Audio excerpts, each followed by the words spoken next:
Okay, so we are back, no? And we would like to.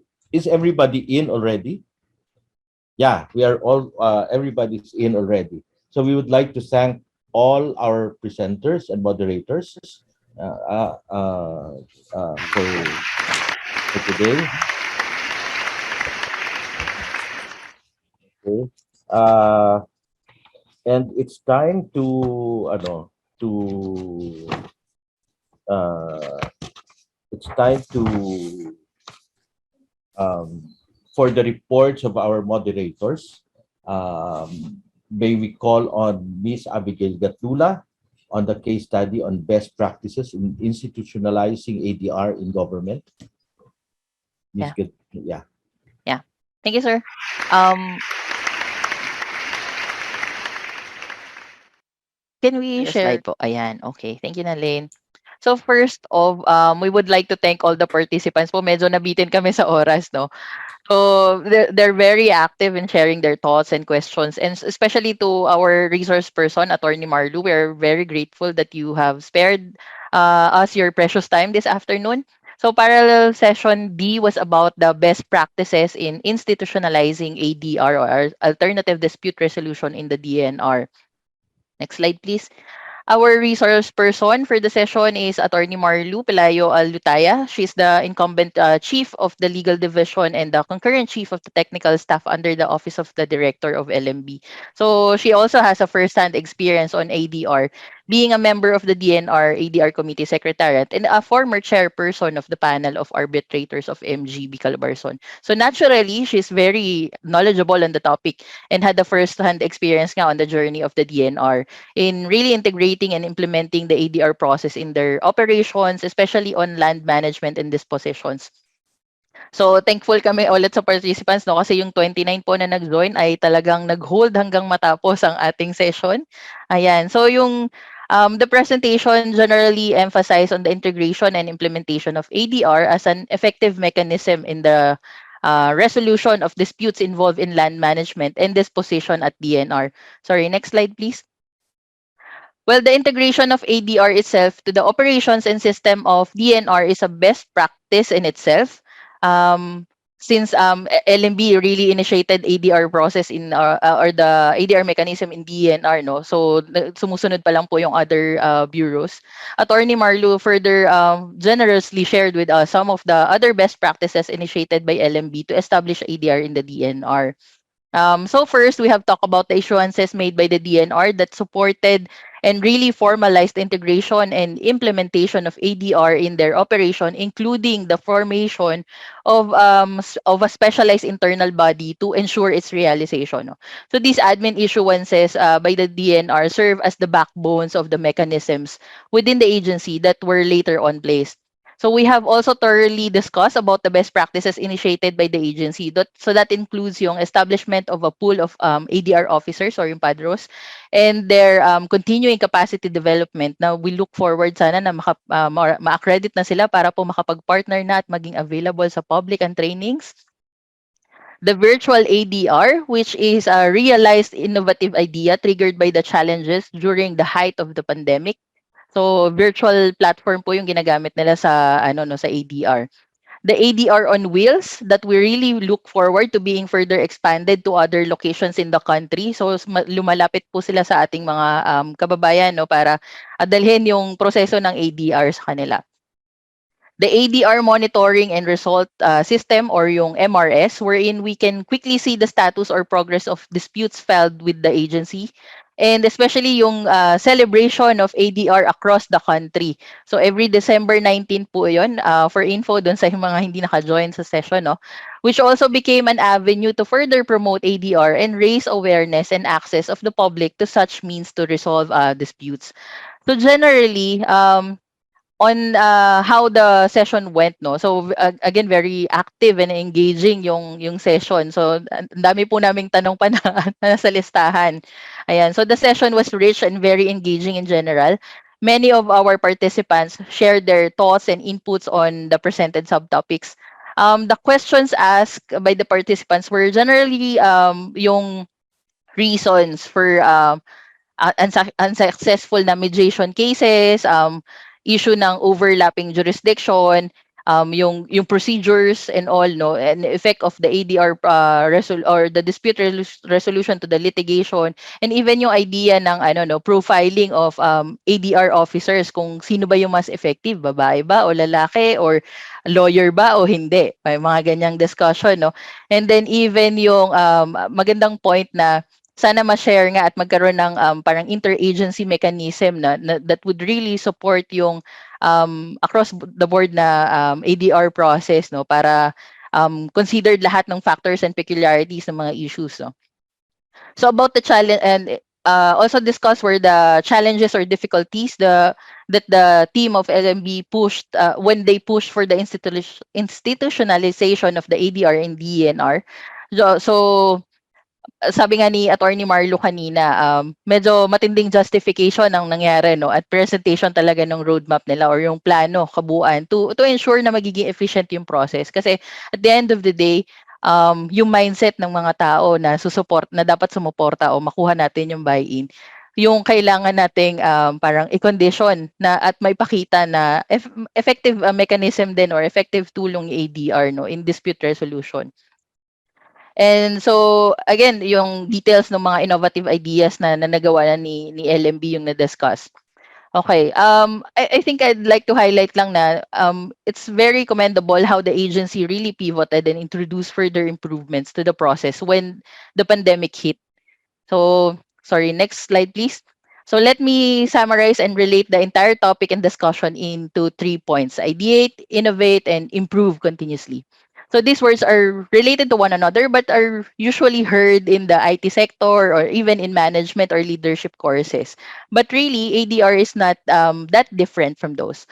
While ADR has its own peculiarities, and the presentation of Attorney Alitaya highlighted the insight that even the dispute resolution process can evolve, that this dispute resolution can evolve, continuously improve, and be more responsive to the ever-changing landscape and dynamics of the world, no?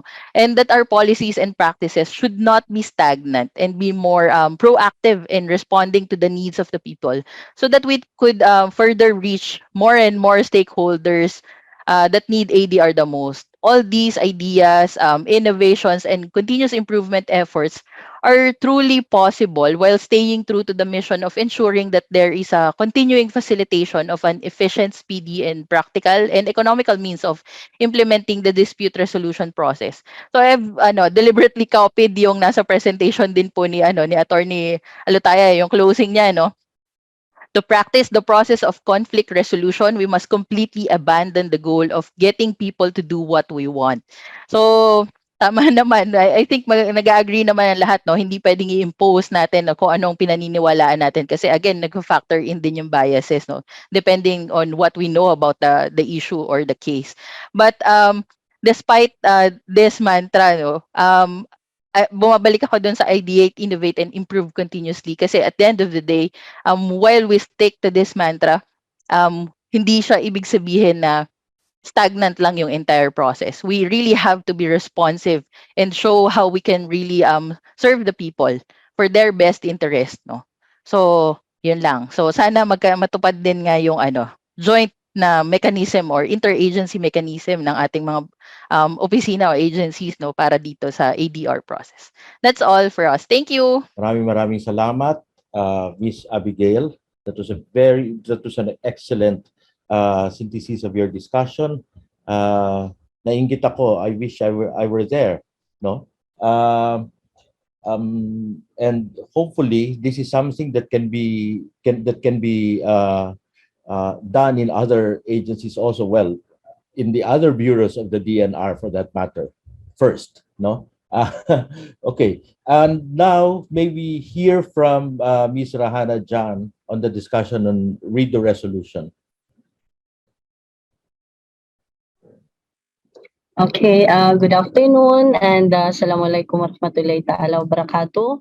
I just received a direct message asking where I am stationed from NCMF. You can call me Siti Rahana Jhan Ganda. For this afternoon's event, I'm just called Rahana Jhan.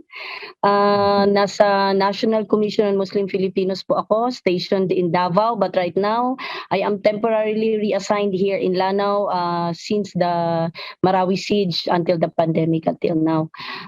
Isa po akong Development Management Officer 5 and a volunteer member po ako ng NEDNet. So maraming salamat po dito sa opportunity. I am have been introduced to introduce the speaker of session B. Because not only was I have mentored him, si Abdul Hamidullah Attar, the youngest Sultan of Lanao of Marawi City. I was his best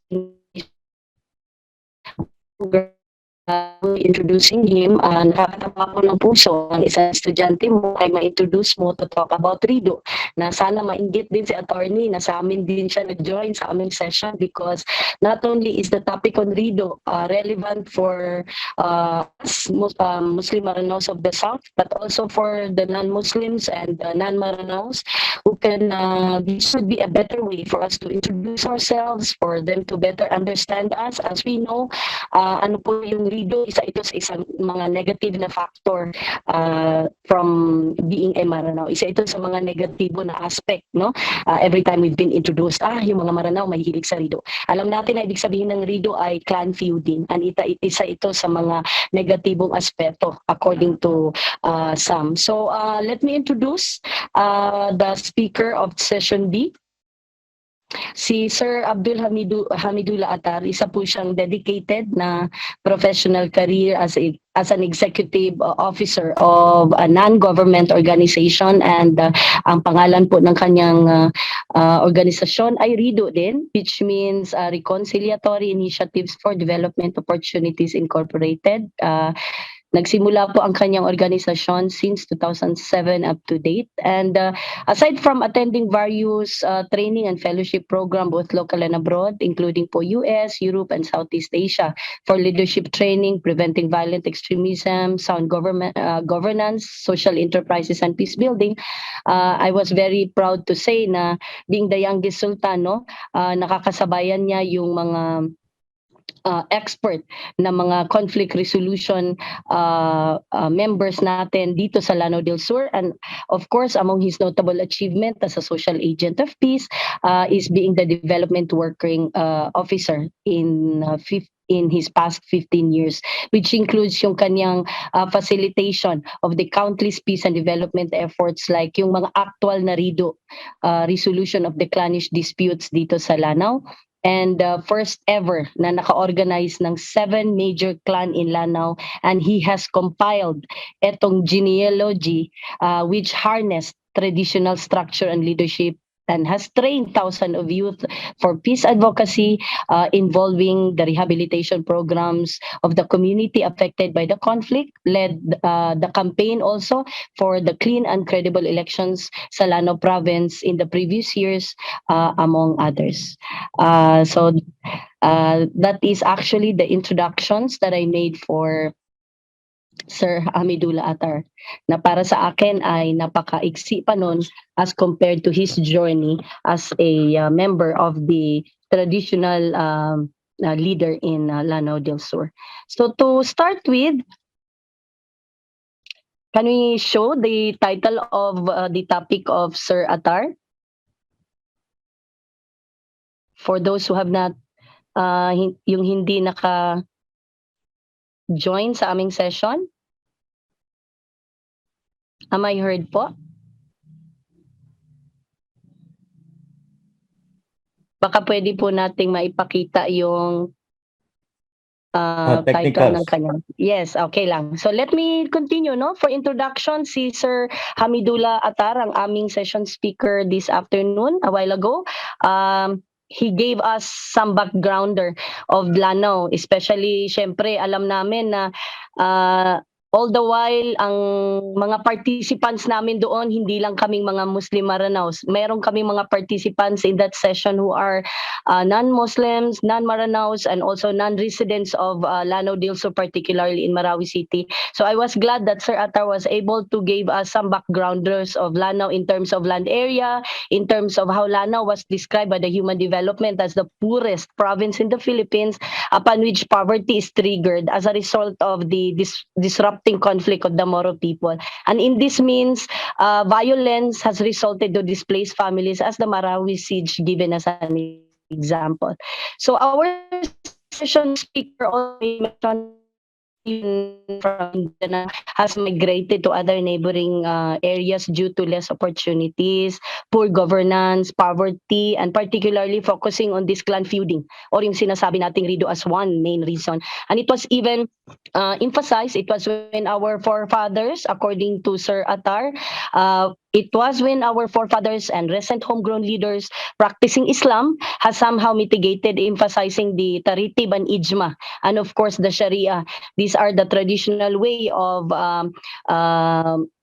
giving resolution to disputes, and the Sharia as our and it was the guidance of Islam, of course, which provides comprehensive details about the importance of conflict resolution, community transformation, peace building, and of course, wag nating kalimutan, as a woman myself, ang role of women in peace works and service. Kasi ito, isa ito sa mga tinitingnang anggulo na akala ng karamihan, ang mga kababaihan ay walang role in conflict resolution in Lanao del Sur. He also made mention in the opportunities of the Bangsamoro Organic Law in addressing the historical injustices, and he recognizes the aspiration of the Bangsamoro people in enduring peace on the basis of justice, balanced society reflective of their system of life as prescribed by their faith and in harmony with our customary laws, cultures, and traditions. I forgot pala to mention, no, hindi pala yun PowerPoint, video pala yun. So sige, let me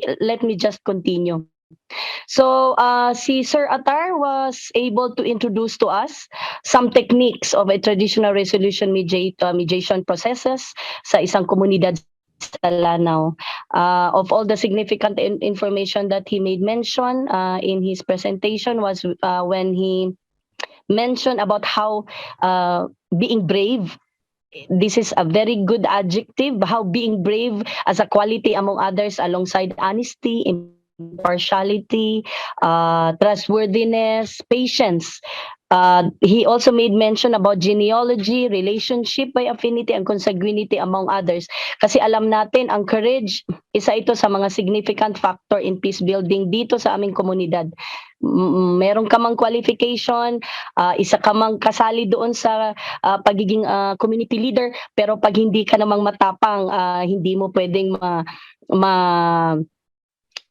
ma-implement yung kapasidad, yung ability mo as a part of the conflict resolution managers, no? So we know how courage is a significant factor in peace building here in our community. Percentage wise, strength and courage, personal opinion ko to, alongside faith and sustainability in our societal divide brought about by Rido, napaka-importante po yung strength at saka courage. And this was affirmed by our speaker. He also made mention about pananadam. This is a word from the Marano which means reminiscing. This has been a significant factor. This has been a narrative. He also made mention about historic reminiscing of values and morals of our forefathers. And of course, yung unity, friendship, and brotherhood ng aming mga ancestor as one key factor para po sa mga processes ng conflict resolutions. And after the presentation, there were questions raised. Alhamdulillah, thank God, no, nagkaroon ng mga questions from especially from the non-Muslim Marano participants, no? There were questions after the presentation, particularly on how women was involved in conflict resolution, and then he shifted. The question was shifted to inquire: was there any map of women who involved themselves during the process of conflict resolution? And this was answered by our session session speaker that yes, positive. There was an indispensable role of women in the process of conflict resolution, as their involvement was particularly even mentioned during the secret and open negotiations. No, women has a role in the venue, the preparations during the conflict, and after the conflict during the celebration is done. And if there were cases of sensitivity, women has much role in these cases, particularly mentioning the case of an elopement where there were culture sensitivity, gender sensitivity, where women must approach women parties during the case. And so it was actually affirmed the indispensability of women,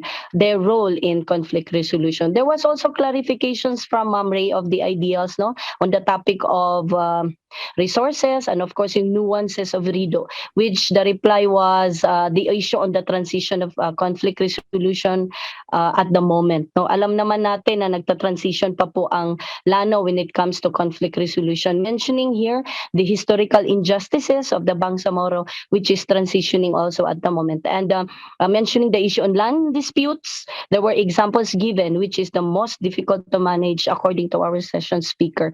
The problem on the justice system, mentioning among others yung resources of the poor, which is the reason why justice is very elusive among the poor in Lano, particularly in Marawi. And in effect, they resort to guns to the social inequality. Mentioning and hoping for the collectiveness, inclusivity of the BARM in resolving most of the injustices in the regions of the Bangsamoro.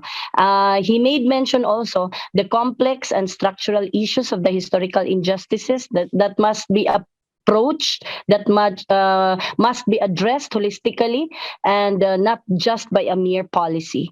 So funds are voluntary according to Sir Attar in his services as a manager of conflict resolution. As a traditional leader, he made mention that he was not even given a recognition from the government. No, there was no logistic, and alam naman natin these are but some of the sad realities when we wanted to really serve the people. And then, inshallah, the rewards would be from Allah subhanahu wa ta'ala. Towards the end of the presentation, it was known that the traditional justice system of the people of Mindanao, particularly among Muslim Maranaos, can be regarded as an intricate yet sophisticated system.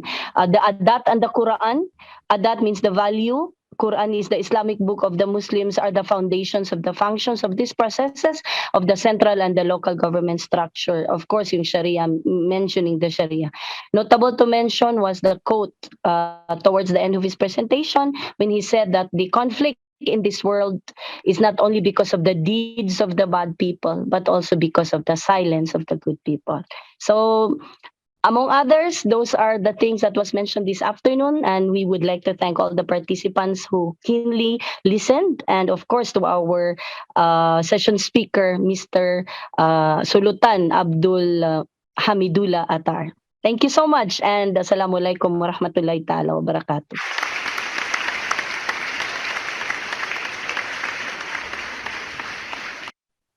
Thank you for that very comprehensive report.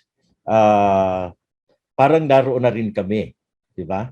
So I am really proud of what we've accomplished this afternoon.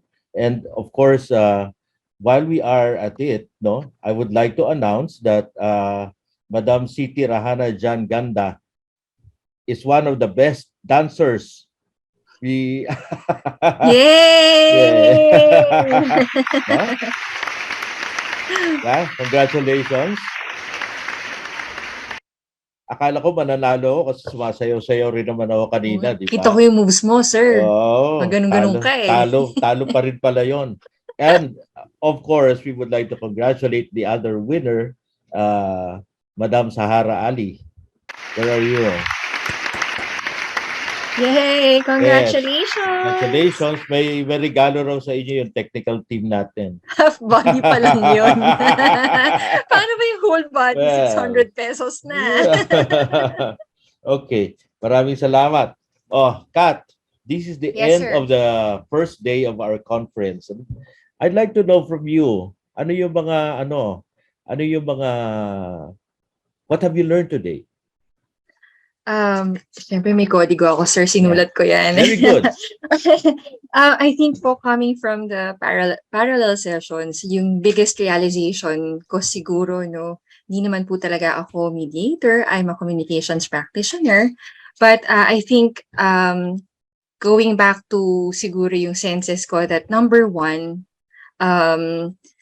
the occurrences of conflicts are inevitable. So therefore, number two, conflicts can happen anywhere in any environment regardless of our background. So inevitable na siya and it can happen anywhere. So pangatlo po, dahil doon, no, mas na-appreciate ko, mas nagkaroon ako ng better appreciation, mas napalalim po yung paghanga at respeto para sa mga individual o mga grupo na nasa larangan ng conflict resolution and mediation. So, saludo po ako sa mga kagaya po ng mga kasama natin ngayong araw who still, even though have really matagal na siguro or malalim na yung kanilang experience, nandoon pa rin yung advocacy, nangingibabaw pa rin yung advocacy sa larangan ng conflict resolution and mediation. So, gusto ko po magpasalamat sa inyong lahat. So, yun po ang aking biggest realization. Baka maging emotional naman ako. Gusto kong I'm actually triggering, no, yung pagbigay ng insights din, ng lessons learned ng mga participants natin. But yes. We are also trying, time is not on our side, no. I would like to ask you all to please type in, no, use our chat box to write down your reflections on today's activities, no.